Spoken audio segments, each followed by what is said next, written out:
জি বলেন। না, আপনি জানতে চাচ্ছিলেন আমার বিষয়ে, আমি জানবো। বিষয় হচ্ছে আপনার সম্পর্কে তো আমি জানি না, তাই না?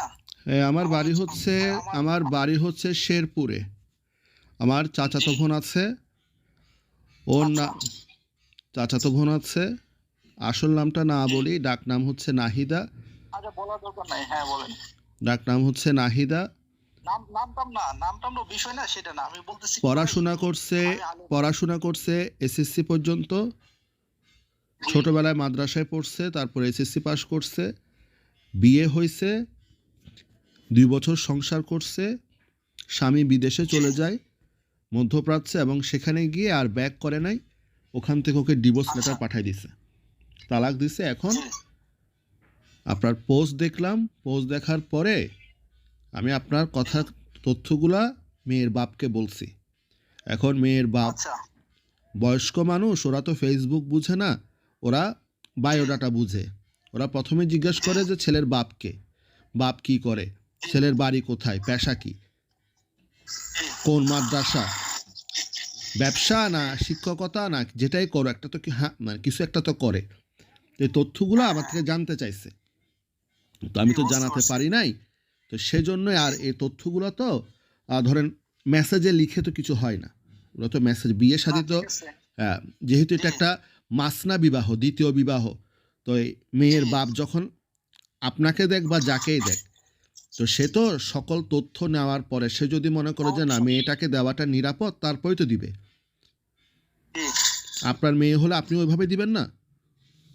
জি, জি, না, ঠিক আছে, কথা আপনার যৌক্তিক। ঠিক আছে। আসলে ফেসবুকের বিষয় আপনার ক্ষেত্রে যেরকম না, আমার ক্ষেত্রে তো এগুলা অনেক সময় হয় কি, আমি সিরিয়াসলি করব।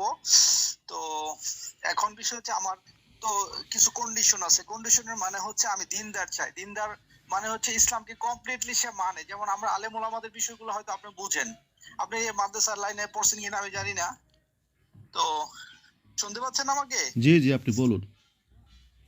মানে বিষয় হচ্ছে, ধরেন যারা আলেম ওলামা, আমরা তো একটু কনজারভেটিভ, মানে হচ্ছে রক্ষণশীল ভাবে চলাফেরা করি সবকিছু। এটা আপনি জানেন আলেমদের বিষয়গুলা। তো যেমন আমার নিজের বাড়িতে মাদ্রাসা আছে, ঠিক আছে, আমি ইন্ডিয়াতে পড়াশোনা করছি। নিজে আমি বেশ কয়েকটা প্রতিষ্ঠান আমি করছি, আল্লাহ করাইছেন। তো আগে ঢাকাতে ছিলাম, এখন নারায়ণগঞ্জ চলে আসছে আমার নিজের জায়গায়, নিজের বাড়িতে। তো এখানে প্রতিষ্ঠান আছে। তো আমি চাচ্ছি মূলত কি, দিনদার গতানুগতিক যারা স্কুল ভার্সিটিতে পড়াশোনা করে এরকম মেয়ে তো অভাব নাই, ঠিক আছে। দিনদারের মানে হচ্ছে ইসলামকে, আলেমদের বিষয়গুলো বুঝে, ইসলামকে মনে প্রাণে অনুসরণ করে, অথবা আলেমা যারা মাদ্রাসায় টোটালি মাদ্রাসায় পড়াশোনা করছে এরকম মেয়ে, অথবা ধরেন যারা স্কুল ভার্সিটিতে পড়াশোনা করছে কিন্তু ছোট সময় থেকে খাস পর্দা করে, অথবা একটা সময় গিয়ে খাস পর্দা করতেছে, করে দিনকে পুরোপুরি মেনে চলে। আমার কথা কি বুঝতে পারছেন ভাইজান? আপনি শেষ করেন, আমি আমারটা বলবো। হ্যাঁ, হ্যাঁ, তো এই আর কি মূলত এরকম আর কি মূলত আমরা চাচ্ছি যে, ধরেন এরপরে ধরেন মেয়ে আমাকে কতটুকু মানবে, কতটুকু বুঝবে, বা মাস্তায় অনেকে আবেগী করে বা সমস্যা করে। এমন অনেক ঘটনা হয় যে কয়েক মাস করার পরে কয়ে ভাই সতীন টতিন এগুলো ভালো লাগে না। আমি আবার একসাথে একই বাড়িতে রাখবো। একই বাড়িতে রাখার অর্থ হচ্ছে যে আমার হক তাদের পুরোপুরি আদায় করতে পারি। সিরিয়াসলি কথা, কোনো রাগ ডাক কোনো নাই, এখানে আচ্ছা কোনো গোপনীয়তা নাই। আমি রাখবো আমার এখানে বাড়িতে, আমার আলাদা রুম টুম আছে অনেকগুলা। হ্যাঁ, কাজের মহিলা প্রয়োজনে থাকবে, সে পাক করে দিবে, তারা খাবে।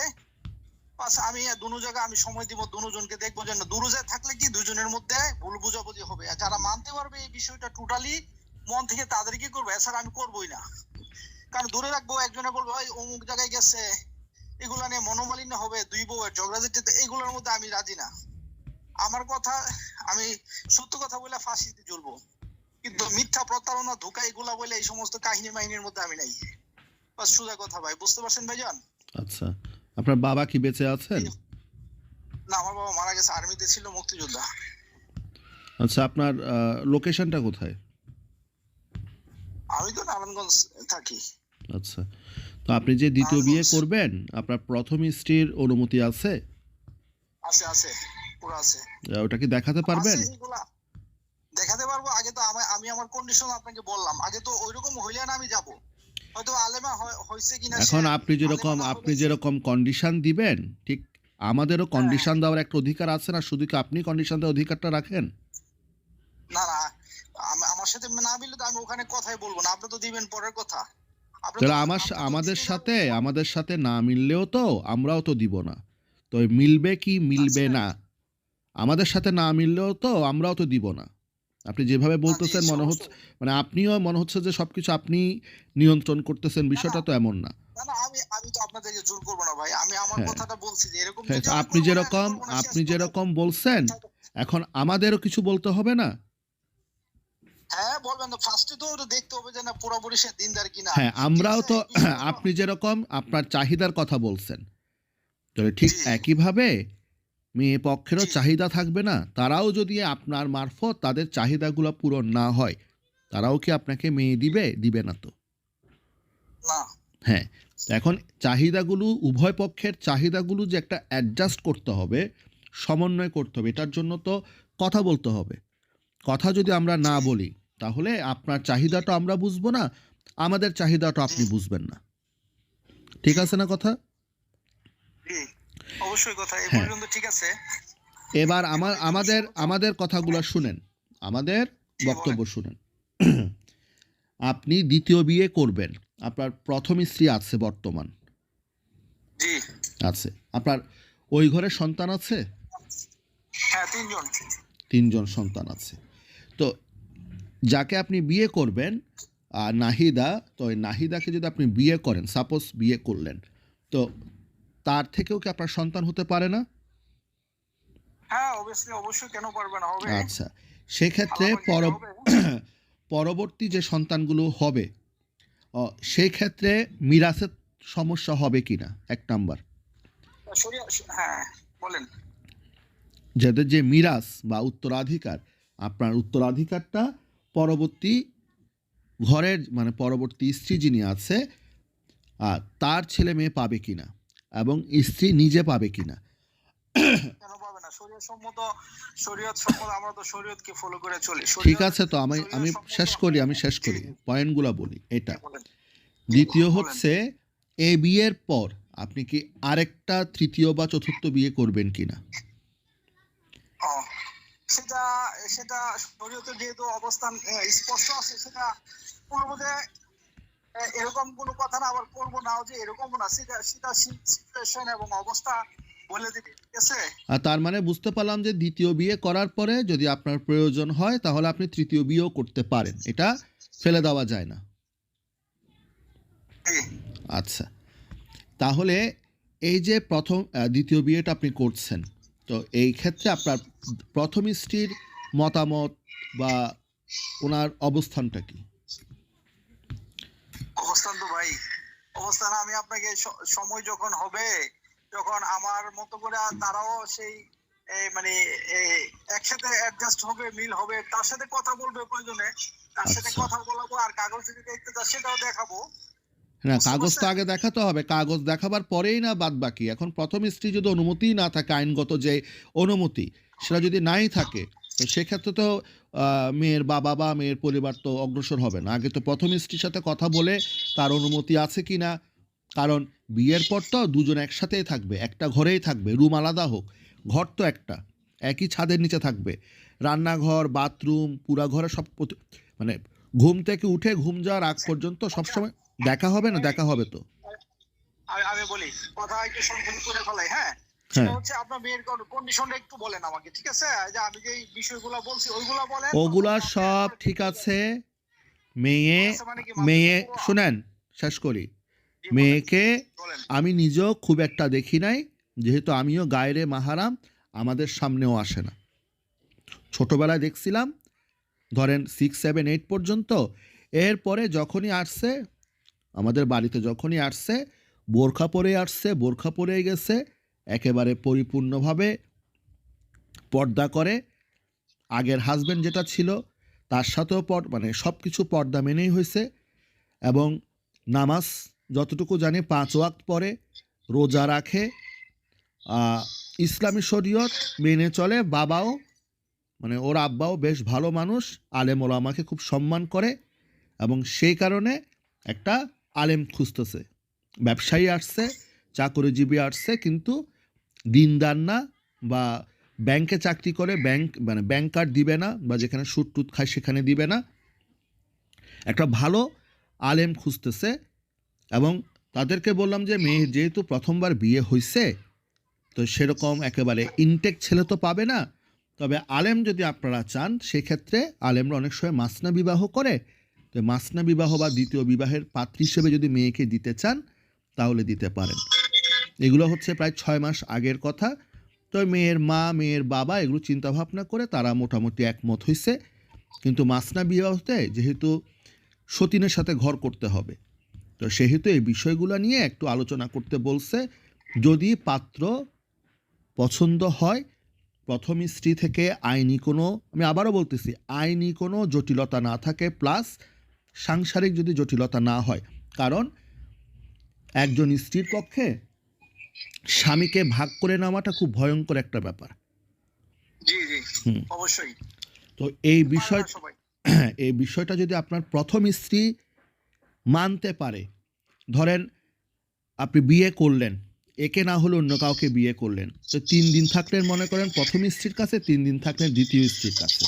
তো প্রথম স্ত্রীর জন্য আপনি এতদিন তার সাথে প্রতিদিন ছিলেন, একসাথে থাকতেন, হঠাৎ করে রুটিনটা পাল্টাই গেল, আবার নতুন বইয়ের সাথে, মানে ওর বাসায় আপনি নতুন বইয়ের সাথে থাকতেছেন রাতের বেলা, ওটা একটা স্ত্রী হিসাবে কতটা সে নিতে পারবে?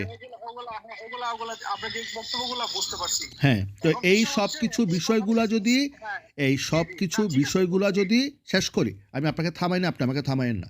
এই সব কিছু বিষয়গুলা যদি ওকে হয়, আপনাকে মেয়ের ছবি দেওয়া হবে, আপনি আপনার বায়োডাটাগুলো আমাদেরকে দিবেন। তারপর যদি ওকে হয়, আমাদের বাড়ি হচ্ছে সাভারের দিকে, সাভার নাবিনগর, সেখান থেকে নারায়ণগঞ্জ খুব বেশি দূরে না। তাহলে আমরা আপনার বাসায় যাব, বাসা টাসা সব দেখব, আপনারও বাড়িতে আসবেন। আপনাকে তো সরাসরি মেয়ে দেখানো হবে না, আপনার পরিবারের ঘরের যে মেয়ে আছে, আপনার মা আছে, বউ আছে, তারা গিয়ে মেয়েটা দেখবে, ছবি আপনি দেখবেন। তারপরে যদি সব কিছু ওকে হয়, তাহলে কোনো একটা শুক্রবার দেখে আপনাদের আক্ট করানো হয়ে যাবে। মেয়ের মেয়ের বিষয়টা জেনারেল নাকি মাদ্রাসার এই বিষয়টা মাদ্রাসায় পড়ছে বললাম তো, ক্লাস 8 পর্যন্ত মাদ্রাসায় পড়ছে, এসএসসি দিছে জেনারেল থেকে। মাদ্রাসায় মানে ওখানকার স্থানীয় মাদ্রাসায় পড়ছে, ওখানকার কোনো হাই ফাই কোনো মাদ্রাসা না। মহিলা মাদ্রাসায় গেছে, মহিলা মাদ্রাসায় পড়াশোনা করছে, মায়ে নিয়ে গেছে, মা নিয়ে আসছে। জীবনে যদি কোনো পুরুষ থাকে, ওর যে বিয়ে হয়েছে ওই পুরুষের সাথেই ছিল। তারপর এখন থেকে বাড়িতেই আছে। আমি শেষ করি, বাড়িতে আছে, হাতের কাজ জানে, সেলাই কাজ জানে, বাড়িতে সেলাই, মহিলাদের জামা কাপড় সব সেলাই, বাড়ি থেকে খুব একটা বের হয় না, বের হলো পর্দা করে বের হয়, পর্দা করে বাসায় ফিরে। এখন ওর বাবা অসুস্থ, আর বাবার বয়স প্রায় 70। তো মেয়েটা যেহেতু আছে, মেয়েটাতে গতি করা দরকার, এভাবে তো রাখা যাবে না, সেজন্য বিয়ে করে দিলে মেয়েটা নিশ্চিন্ত থাকে। এটা হচ্ছে কন্ডিশন। বুঝতে পারছি। মানে ওইটা আপনি মানে মাদ্রাসার ব্যাকগ্রাউন্ডের 8 পাস কতটুকু, এটা একটা হলো আলিয়া মাদ্রাসা, একটা হলো কওমি মাদ্রাসা, এটা আপনি জানেন? হ্যাঁ হ্যাঁ, জানেন জানি। মনে হয় না আপনার। ওটা আলিয়া মাদ্রাসায় পড়ছে, মেয়েদের তো কওমি তো আর পড়াতে পারবে না, আলিয়া মাদ্রাসায় পড়াইছে। কোরআন টোরান আচ্ছা পড়তে আচ্ছা, পারে, এখন কোরআন কোরআন খতম টতম দিতে পারে, রোজা রাখে, কোরআনও পড়তে পারে, মোটামুটি ইসলাম নিয়ে উচ্চতা মোটামুটি কেমন? জানে। মেয়ে- আর যদি বেশি মেয়ের জানাতে উচ্চতা হয়, কেমন? বেশি যদি আপনার জানাতে হয়, তাহলে আপনি নিজে বিয়ের পর আপনি জানাবেন, সমস্যা কি? সেটা না বলতেছি যে উচ্চতা কেমন, মেয়ের উচ্চতা মেয়ের উচ্চতা হচ্ছে জানেন এটা? 5 ফিট 1 মতো হবে, অতিরিক্ত লম্বা না। আচ্ছা, আপনি আপনি কি করেন ভাইজান, আপনি কি করেন, আপনার কি আমি হয়? আমি ব্যবসা করি, আমার শেরপুরে সদরে আমার ব্যবসা আছে, আমি সেখানে ব্যবসা করি। আমার বয়স হচ্ছে 47, আর আমি নিজেও বিপত্নিক। তো এটাই হচ্ছে আমার অবস্থা। মেয়েটাকে আমি ছোটোবেলা থেকে দেখছি, খুবই ভালো মেয়ে, এবং আশা করি আপনার পছন্দ হবে। মানে যদি সব কিছু মিল হয় তাহলে আমরা অগ্রসর হইতে পারি। আচ্ছা, তার মানে আপনি সিরিয়াসলি বলতেছেন না সবকিছু? আমি আপনার সাথে কথা বলতেছি মনে হয় 15 মিনিট ধরে। আমি কি সিরিয়াস যদি না হইতাম 15 মিনিট ধরে কথা বলতাম? না না, ঠিক আছে। আচ্ছা, এখন আরেকটা বিষয় বলি আপনাকে। আর এগুলা তো আসলে হয় কি কি বলবো, এই আপনার মহরের বিষয়টা অনেক সময় মেয়েরা হয় কি ভাই, এগুলা বহুত রকমের ভাই, মানে পারিবারিক বিষয়টা না অনেক জটিল। হ্যাঁ, জটিল এখন মানে হচ্ছে কি, দেখা এখন যায় কাবিননামার অনেক ক্ষেত্রে কাবিননামার একটা বিষয় তো তুললেন যখন, আপনার কাবিননামাটা কত হইতে পারে একটা ধারণা দিতে পারবেন? না, এগুলার ক্ষেত্রে মানে আমি আমি মূলত আহ, এগুলা মানে আমি এক রকমের বললে না, তখন আবার আপনি বলবেন যে ভাই এগুলো মানে কি বলবো এগুলা। না, না, আপনি আপনারটা তো আচ্ছা আমার বলবেন। আপনি তো যেহেতু আলেম মানুষ, আপনি না আপনারটা মানুষের বলবেন। জি, সবকিছু, কারণ মেয়ের একটা এটা ভবিষ্যৎ আছে না? আপনি বলেন না আপনারটা। ঠিক আছে, আপনারটা আপনি বলেন শুনি। এটা আপনি কি মাদ্রাসায় পড়াশোনা করছেন? না, না, আমি মাদ্রাসায় পড়াশোনা করে নাই। আমি জেনারেল লাইনে। আপনি বলেন। আমার পড়াশোনা, আমি না, ইসলাম নিয়ে পড়াশোনা আমার আছে। আপনি বলেন না। সমস্যা নেই। আচ্ছা না, আমি মূলত কম মোহরের মধ্যে বিয়ে করতে চাই, বুঝছেন? আচ্ছা। কম মোহরের মধ্যে বিয়ে করতে চাই, মানে বুঝছেন? কম বেশি মোহর মোহরের হলে কি মধ্যে আমার মাসনা দেখা মাস যায়, মানে কম মোহরের মধ্যে মাসনা বা দ্বিতীয় বিবাহ করতে চান। জি, জি। তো আপনার মোহরের পরিমাণটা কত? মানে এটার টাকার অঙ্কে কত? মানে এটা সর্বনিম্ন 10 হতে পারে, সর্বোচ্চ 50, এর মধ্যে আমি করবো, এর বেশি আমি যাইতে রাজি না। আবার হয় কি এগুলা কয়েক মাস করে অনেকে কাবিন ব্যবসায়ী আছে ভাই, এগুলা আপনি মাইন্ড করবেন না, অন্যরকম ভাবে নেবেন, মানে এগুলা ঘটনা অনেক মানে রকম। সর্বনিম্ন 10,000 টাকা থেকে সর্বনিম্ন 50, সর্বোচ্চ 50,000 টাকায়। সর্বোচ্চ এর মধ্যে করবো। এগুলা বেশি হলে আবার 2-4 মাস পরে এগুলা নিয়ে মনে করেন এগুলা সংসার করবে না, ঝামেলা ভাল লাগে না, এরকম অনেক ঘটনা আমি শুনছি। আচ্ছা। তো সব ক্ষেত্রে সমস্যা আছে এই ভাই, ধরেন, আমি হ্যাঁ। ধরেন সর্বোচ্চটা 50 ধরলাম। ধরেন সর্বোচ্চটা 50। এখন 50টাকে আপনি কি বিয়ের সময় ক্যাশ দিবেন, না এটা বকেয়া বা থাকবে এরকম কিছু? কারণ না, শরীয়ত যদি মানেন, বইয়ের মোহর দেওয়ার পরে আপনি বইয়ের কাছে যাইতে পারবেন। হ্যাঁ, আপনি যদি শরীয়তের কথা বলেন, আমিও শরীয়তের কথাই বলবো। আপনি কি 50,000, অবশ্যই। আপনি যদি 50,000 টাকায় যদি বিয়েটা করেন, সেক্ষেত্রে আপনি কি টাকাটাকে প্রথমেই দিয়ে দিবেন, নাকি এটা বকেয়া থাকবে? ওইটা সর্বনিম্ন যদি হয় 10-15 মধ্যে হলে আমি নগদ দিয়ে দিতে পারবো, আর যদি বেশি হয় তাহলে হয়তো পারবো না, এটা ইয়া থাকবে। তো ওইটা কখন দিবেন ওই টাকাটা? ধরেন আপনি 20 দিলেন, বাকি 30 বকেয়া থাকলো, তো সেটা কখন দিবেন? সেটা 6 মাস বা 1 বছরও হইতে পারে, বা এর আগেও হয়ে যেতে পারে, এটা তো ফিক্স টাইম তো। এটা তো যারা যাকে বিয়ে করবো তার সে কতদিনের জন্য মানবে তার উপরে করবে, তাই না? এখন আপনি যদি ফুল টাকাটা না দেন, সেক্ষেত্রে কি আপনি কি বউকে স্পর্শ করতে পারবেন? সে যদি রাজি হয় সে তো বলতে পারে ভাই আমার লাগবে না, যদি সে বলে সেটা তো এখানে আপনার বা আমার কোনো কিছু নাই, বা তৃতীয় পক্ষের কোনো কিছু নাই, সেটা তার হক। সে যদি এখন বলে যে ভাই তার বিয়ে হক, করতে রাজি এখন আছি, ধরেন তার হক যদি বলে যে আমি আমার হক আদায় না হওয়া পর্যন্ত আমি আমার স্বামীকে স্পর্শ করতে দিব না, এই অধিকার তো তার আছে, তখন সেক্ষেত্রে আপনি কি সে করবেন? যদি সে আমি করবো না, করলে সে করবো না, সে তো ওই প্রথম তো কন্ডিশনের মধ্যেই যাবো। আমি 10 দিবস সে যদি রাজি হয় ওকে, আর রাজি না হলে নাই, তাই না? এটা তো আর মানে গোপনে কিছু থাকবে না, আচ্ছা। প্রকাশ হবে কথা। সে তাহলে যদি রাজি থাকে তাইলে তো হবে। হ্যাঁ, তাহলে আপনার ভাই বোন কয়জন? মানে আপনারা পরিবারে কয়জন থাকেন? পরিবারের সাথে আমি শুধু একাই থাকি, এখন ভাইয়েরা সব আলাদা, আমি সবার ছোট, ঠিক আছে? আচ্ছা। ভাই বোনের মধ্যে আমি ছোট। আপনার আব্বার নামটা কি বলতে পারবেন? একটু বলা যাবে? এই নামাই দাও, আমি একটু গাড়িতে, তো আমি আপনাকে পরে ফোন দিতেছি, হ্যাঁ গাড়িতে একটু নামাই দাও। আচ্ছা, ঠিক আছে। ধন্যবাদ এখানে আপনাকে। রাখো।